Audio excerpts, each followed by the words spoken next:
Huwa importanti li nieħdu ħsieb is-suċċess li għamilna fit-turiżmu, iżda huwa importanti li issa nimxu lejn turiżmu ta' kwalità u li jkun aktar sostenibbli, dan sabiex iċ-ċittadini ikollhom kwalità ta' ħajja aħjar. Dan kien il-messaġġ ewlieni li ħareġ waqt il-preżentazzjoni tad-dokument Rediscover to Align u li kienet organizzata mill-Kamra tal-Kummerċ. Id-dokument sar b'konsultazzjoni mal-fuq minn 30 negozju fis-settur tat-turiżmu u kien hemm il-fuq minn 115 ir-rakkomandazzjoni b'aktar minn nofshom huma kompletament ġodda. Matul id-diskors tiegħu il-President tal-Kamra tal-Kummerċ William Spiteri Bailey spjega li dan id-dokument jinkludi pjan b'viżjoni fit-tul brabta mal-industrija tat-turiżmu.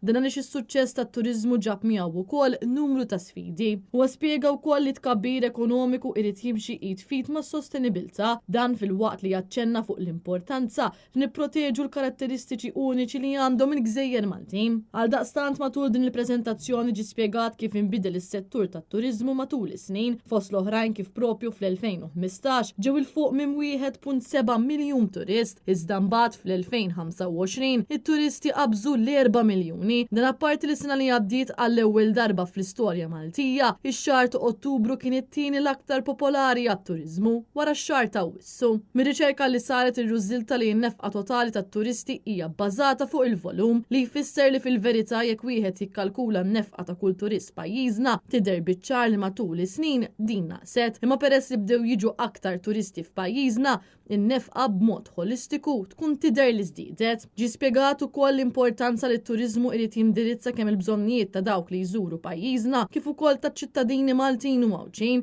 dan fil-waqt li saħqu li t-turiżmu, l-ambjent u l-ippjanar iridu jiġbdu ħabel wieħed. Bit-turiżmu irid ikun ta' priorità għal kull ministeru. F'kummenti ma' Net News il-kap eżekuttiv tal-Kamra tal-Kummerċ Marta Sportelli spjegatilna kif dan id-dokument jindirizza l-bżonnijiet ta' din l-industrija, dan fil-waqt li saħqet fuq l-importanza li nattiraw turisti ta' kwalità lejn pajjiżna. Rridu naraw kif nattiraw it-turista valur li jiġi hawn Malta u japprezza dak li għamilna Maltin.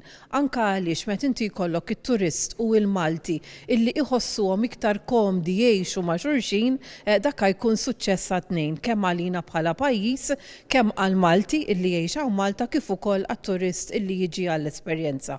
Ġifieri nemmen illi bħala pajjiż irridu nkomplu nesiġu l-importanza dwar il-kwalità fl-esperjenza. Huwa importanti li jkollna infrastruttura hija tajba, li jkollna l-indafa mad-dawra tagħna u li ovvjament nieħdu ħsieb dak li jagħmel il-pajjiżna uniku. Intant matul il-konferenza ġie spjegat li dan id-dokument se jibqa' jiġi aġġornat skont il-bżonnijiet tas-settur tat-turiżmu.